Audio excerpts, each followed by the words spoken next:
Today, I have a very special guest with me today. He needs no introduction, but I'm going to have him introduce himself anyways. Please introduce yourself, special guest. Hi, my name is Skyler Acord. I do music stuff.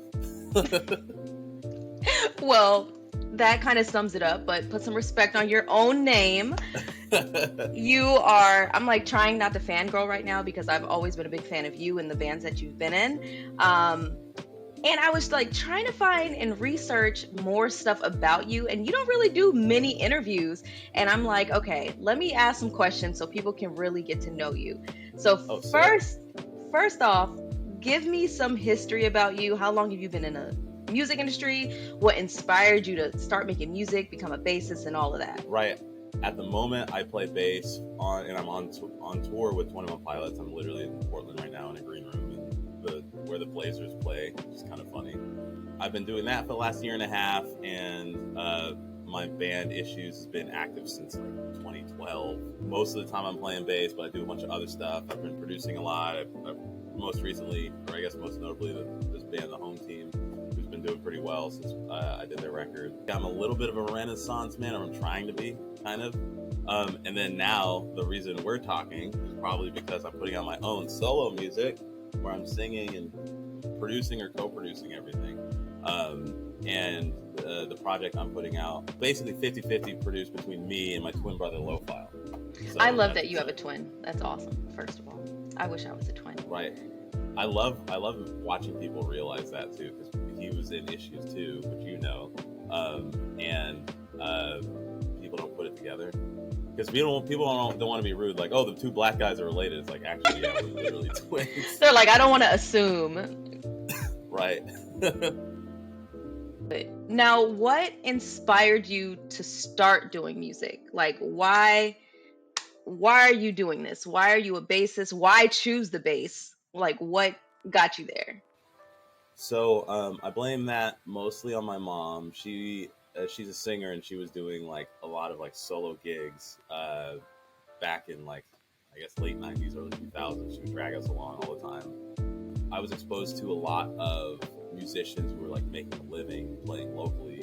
In her case, it was a lot of jazz and blues and gospel and stuff. Yeah, and it was awesome, and her stuff is cool. Like, I'm trying to get her to put it on Spotify because clearly before streaming, right? But CDs, right? Yeah. But to me, being a professional musician just seemed like another job, because I was seeing and meeting people every so often that were like making a living doing it. How I landed on bass is my dad's favorite musician was Jimi Hendrix, so initially I was like, oh, let me play guitar, but the strings were like kind of like small and annoying to me. Kept losing picks. So I landed on bass because it felt better, just like bigger strings. I wasn't gonna lose a pick I didn't need. So yeah. That makes sense. That makes a lot of sense, actually. And you're really good at it. Speaking of really good at it, I was watching because you had won the award for Best Bassist in 2016, and then you brought your family on stage. Very good looking family. And I love that for you. And then also, kind of the segue to a different topic, you said that you were back in 8th grade playing Yu-Gi-Oh cards, and now you're here on stage. Now, is anime still a big part of your world? Big part of your life, I guess I should say. So it's not like a huge part, but I love it a lot. Like, I'm more of a retroactive fan, because back in the day, like, the only time you could really catch it was like Toonami or really late at night, like after Adult Swim, right? Right. So now that I have access to it, I'm like going back and watching all these shows that I like missed, and like new stuff that I really like.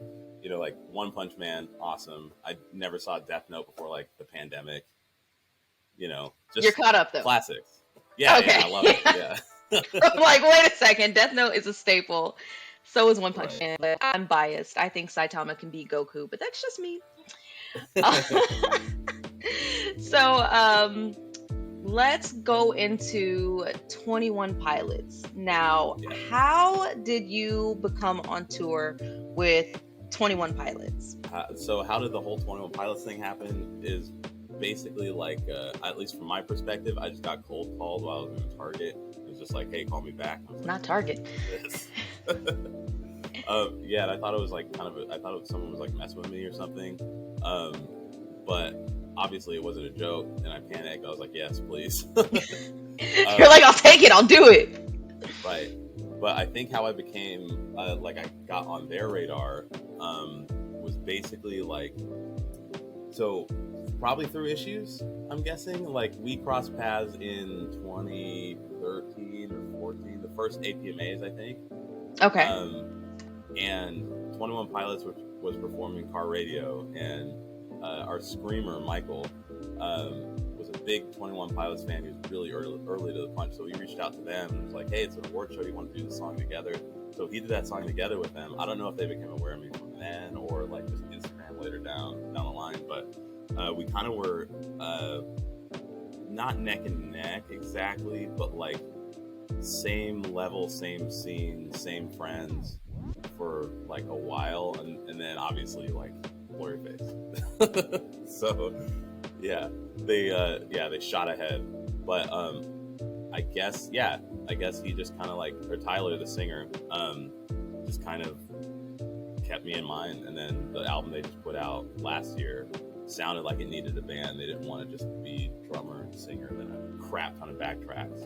So yeah, they gave me a call. So with 21 Pilots, are you a permanent staple in the band, or will you be on any of their future projects? Like, what's going to happen after the tour is over? Because I think it's coming near an end. Right. So the 21 Pilots camp is really, how do I put it? They're very like no new friends, like very tight.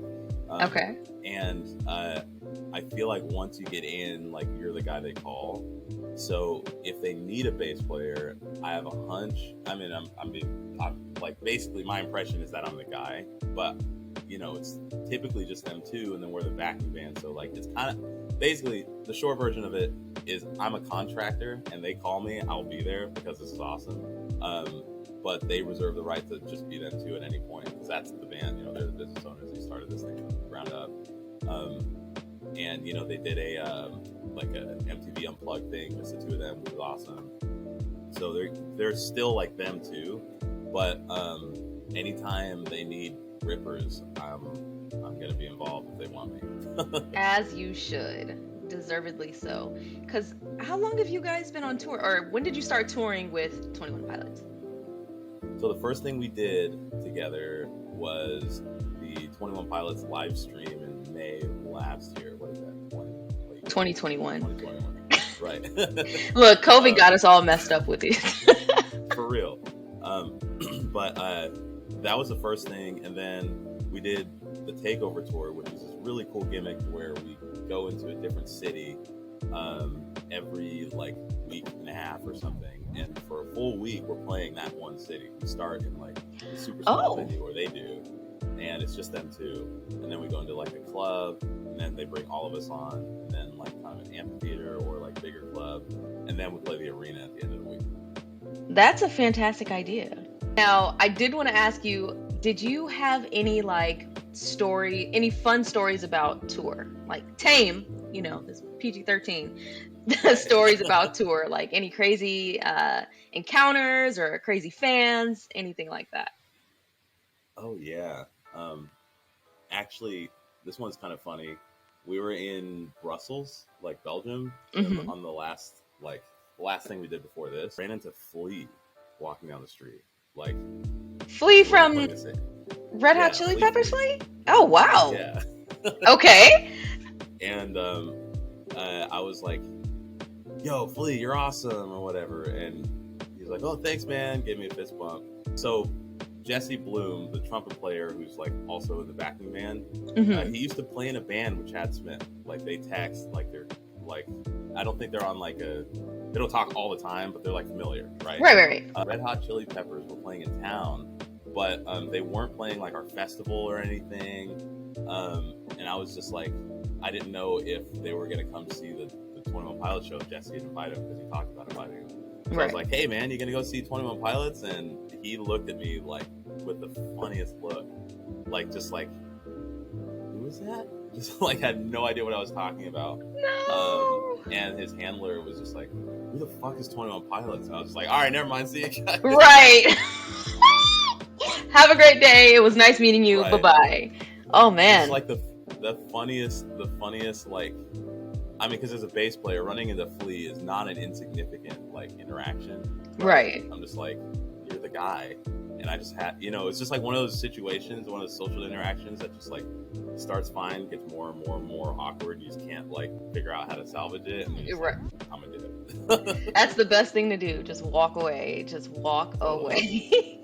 Well, thank you for that story. Now, let's talk about why we are really here. You are Yes. finally releasing some solo music. Tell me all about it, because if, for the viewers watching, Sky sent me the track a few days ago and I've been listening to it nonstop. So please tell me more about your solo career and what you plan on doing with that, and your new song.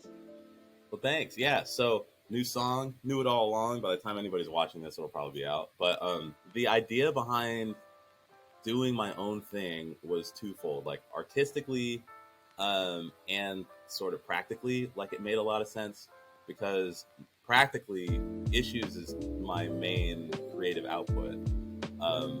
Like, I play bass for other people, but I feel the most at home when I'm writing. So I just wanted to write songs, and I started writing a lot, and I felt like I was writing some okay stuff, and like my voice was like getting a little bit better, and then the pandemic hit, and you bet your ass I did it every single day.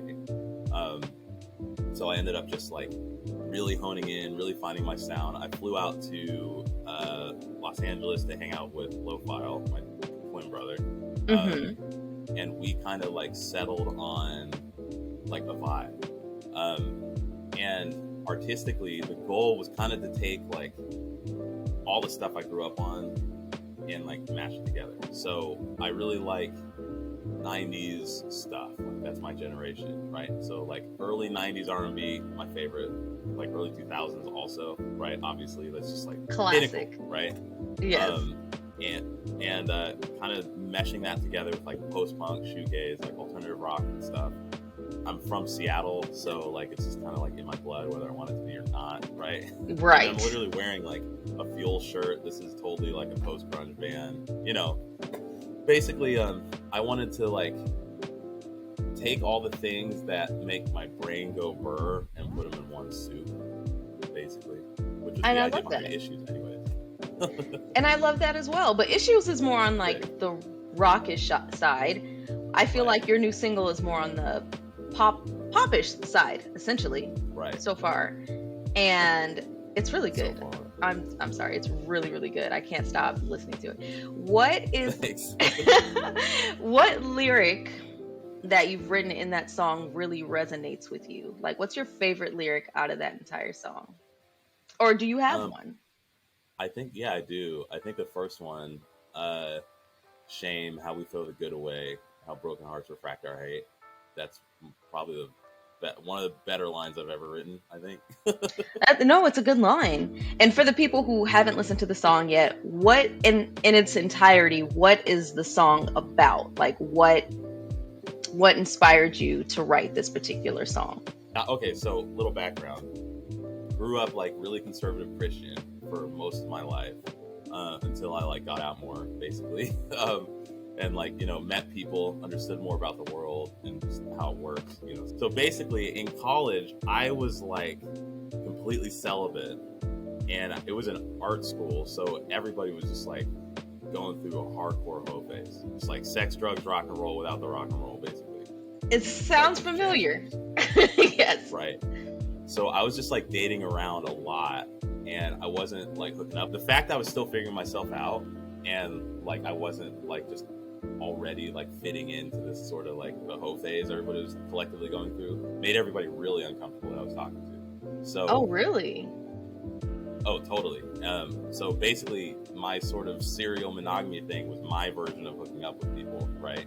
Okay. And things just kept ending over and over again, and I knew it would end for the same reason every time. So it's kind of like, I guess it's a summary of that scenario, the summary of my college years, where every time I would like try to get close to somebody, something would get in the way, and I'd be able to tell exactly what it is from like early on. And then eventually it would like kind of come to pass, and I'd be like, like, I knew it. Telling Right. you, hindsight is 2020. hindsight is 20. It's like that kind of like thing in the back of your head where it's like, this is gonna bite me in the butt later. Intuition. Right. That's exactly what it is. What do you So I know you released a single, so what's coming next? Is it an EP, an album? Like what can we look forward to? Right. So at the moment, it's an EP. I have so much music, but I'm like completely independent. My brother-in-law, John, bless his heart, is paying for it to get mixed. Right. Like this is Aw. like a family affair. Right. Thanks, John. Right. So basically, my resources allow me to finish 5 songs. I have 20 others that I like, but Oh my God. yeah, So you have to narrow it down. totally. So I had this basically just pick 5, and like they're my favorites of that era, and then I kept writing, which God, I have so much. But basically, like right now it's an EP. Okay. Hopefully, the idea is that I can pick up some steam and like I want to do an album. But if it's another EP, I got plenty of stuff. I just have so much like kind of pent up creative energy. I'm just like putting stuff out. If that No, makes and sense. that's the best way to do it, honestly, because you don't want to keep it up in your head. Like, why not? Totally. Well, It drives me nuts. exactly. I, for one, am very excited to listen to anything that you release, honestly.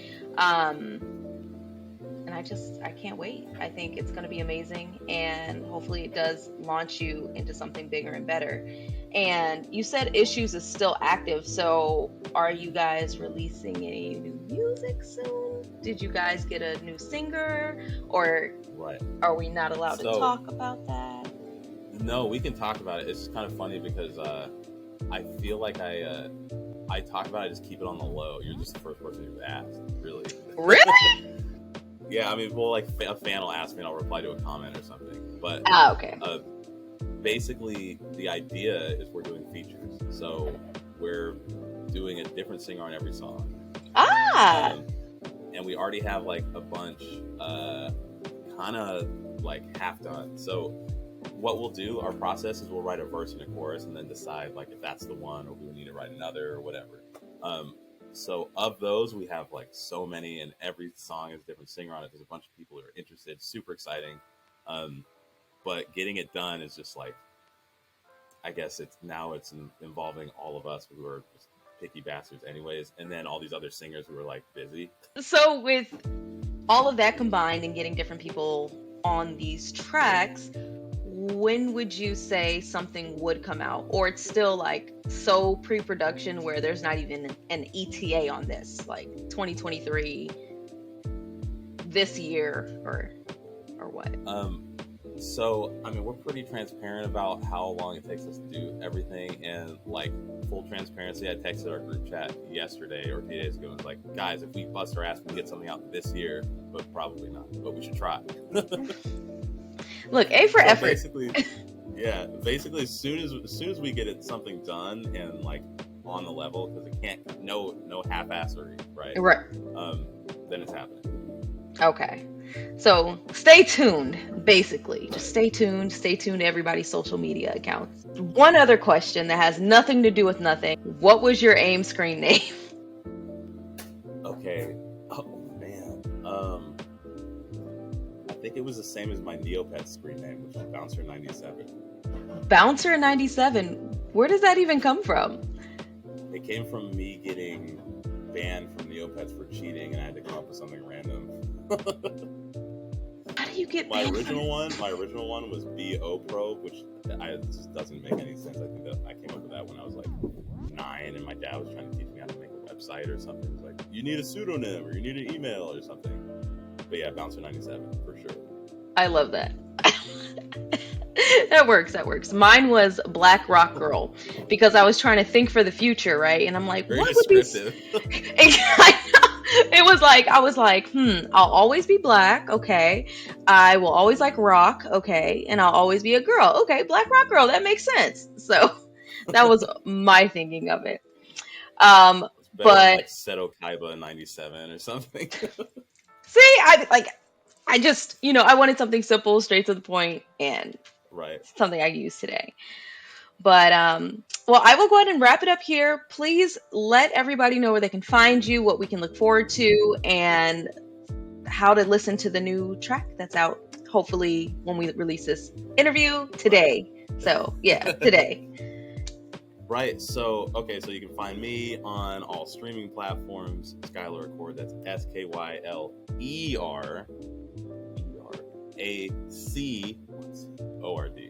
No one ever gets that right. And as far as like social media stuff, everything is Skyduck64, like Skyduck, like Psyduck, and then 64, like N64. So, You're such a nerd. I love it. Yeah, I can't hide it. I literally have Psyduck tattooed on me. So, do you really? We're gonna put. Yeah, do you have a picture of that? It's deep in my it's deep in my Instagram. I just found it. I'll send it to you. Yeah, send it to me. I want to put it in the interview too. That is amazing. All right. Thank you so much, Sky. I really appreciate it. And thank you for joining Punk Black. Again, it means a lot for you to take some time out of your busy schedule to even meet with us. So thank you so much. And yeah, talk to you guys later. Of course. You guys are awesome.